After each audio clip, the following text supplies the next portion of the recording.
Assalamualaikum warahmatullahi wabarakatuh. Selamat siang.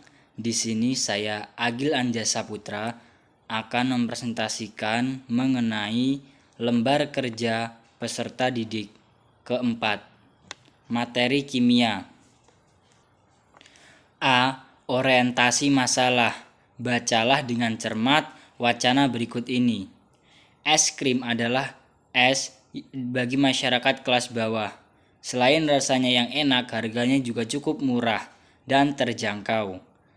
Ada hal yang menarik dari para penjual es krim ini. Mereka berkeliling dari satu tempat ke tempat yang lain.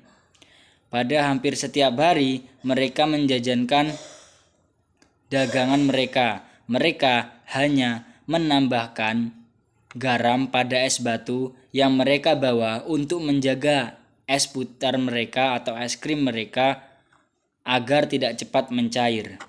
Kemudian B. Rumusan masalah. Berdasarkan wacana di atas, apa yang telah kalian rasakan atau kalian pertanyakan, yaitu mengapa garam menyebabkan es batu tidak mudah mencair?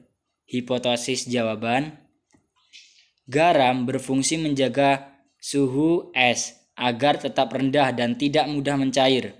Sifat molekul garam yang ini dikarenakan unsur natrium dan klorida pembentuk garam memiliki sifat berawan. Gaya tarik yang saling menolak antara molekul garam membuat garam berfungsi sebagai penahan.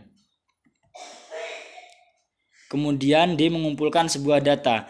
Berdasarkan data di atas, yaitu delta T sama dengan TF pangkat 0 dikali dengan TF. Kemudian penjelasan mengenai diagram, yaitu air 0, derajat Celcius, garam 1 molekul sama dengan 0,25 sama dengan 0,25 delta T. Garam 2 molekul sama dengan 0,32 sama dengan 0,32 delta T. Garam 3 0,39 larutan sama dengan 0, delta T. Kemudian E. Mengelola sebuah data. Pertanyaan yang pertama yaitu apa yang dimaksud dengan titik beku larutan? Titik beku larutan adalah suatu suhu di mana pelarut cair dan pelarut padat berada pada keseimbangan sehingga tekanan uap keduanya sama. Ketika zat terlarut yang tidak mudah menguap ditambahkan ke dalam pelarut cair yang mudah menguap, tekanan uap larutan akan lebih rendah daripada pelarut murni. Soal kedua, yaitu apa yang dimaksud dengan penurunan titik beku? Penurunan titik beku adalah selisih antara titik beku larutan dengan titik beku larutan, pelarut dengan larutan. Besarnya penurunan titik beku larutan diberi lambang delta TF. Harga delta TF ditentukan oleh banyaknya partikel zat terlarut yang tidak ditentukan oleh sifat zat terlarutnya. Ketiga, yaitu bagaimana perbandingan titik beku pelarut murni dengan beberapa larutan lainnya. Titik beku pelarut jika dibandingkan dengan titik beku pelarut adalah lebih rendah. Artinya, larutan lebih sulit membeku dan lebih mudah mencair pada pelarutnya. F. Bandingkan titik beku masing-masing larutan pada konsentrasi yang sama, yaitu 0,1 maupun konsentrasi 0,2 dan konsentrasi 0,3. Bagaimana titik bekunya? Untuk penyelesaiannya, yang pertama kita akan mengerjakan yang pada 0,1 M. Diketahui rumusnya delta TF sama dengan KF dikali M. Delta TF 0,185 dikali 0,1 sama dengan hasilnya 0,186.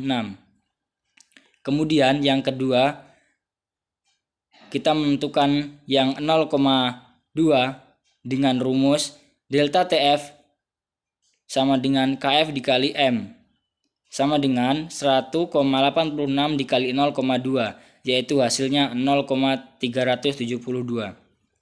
Kemudian yang ketiga kita mencari 0,3 menggunakan rumus delta TF sama dengan KF dikali M. Delta TF sama dengan 1,86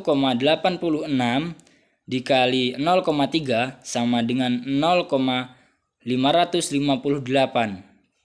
Kemudian kita akan masuk di dalam nomor 5, yaitu dengan soal bandingkan titik beku larutan sukrosa 0,1, 0,2 dan 0,3. Begitu pula untuk larutan lainnya. Bagaimana titik bekunya?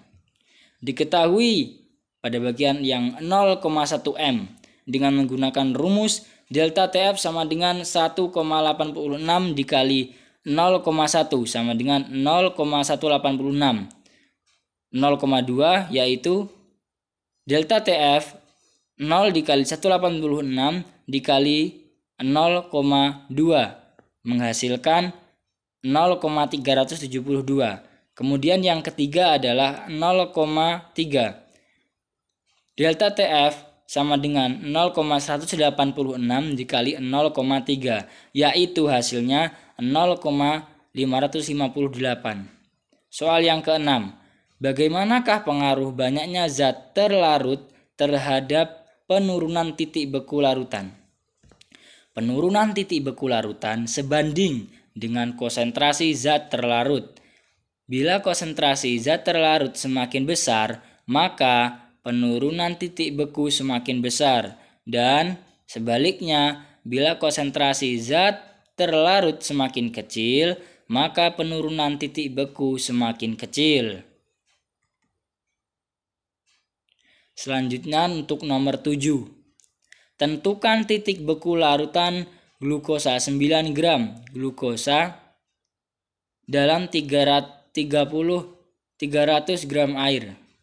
Diketahui KR air sama dengan 1,86 mol. Kemudian diketahui rumus delta TF sama dengan M dikali KF. Delta TF sama dengan M glukosa atau MR glukosa dikali 100 mR air. Sehingga delta TF sama dengan 9 gram per 180 dikali 1000 dikali 300 dikali 1,86. Delta TF sama dengan 0,31 derajat Celcius. TF larutan sama dengan 0 derajat Celcius sampai 0,31 derajat Celcius sama dengan min 0,31 derajat Celcius. Kemudian soal yang nomor 7. Saya ulangi, kemudian soal nomor 8. Suatu larutan urea dalam air memiliki persamaan titik beku 0,372 C jika Kb air 0,52 C per M dan KR air sama dengan 101,86 cm Celcius, maka kenaikan titik didih larutan urea tersebut adalah diketahui delta TB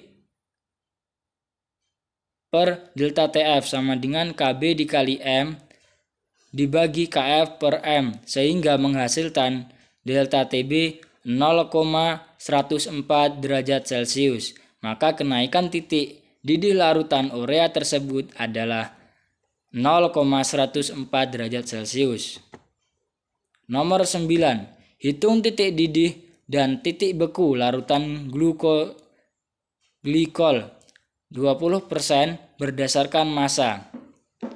Berdasarkan perhitungan di atas, titik didih larutan glikol 20% sama dengan delta TF sama dengan M dikali KB, yaitu TB dikurang TB pangkat 0 sama dengan M per MR dikali 1000 per M dikali KB.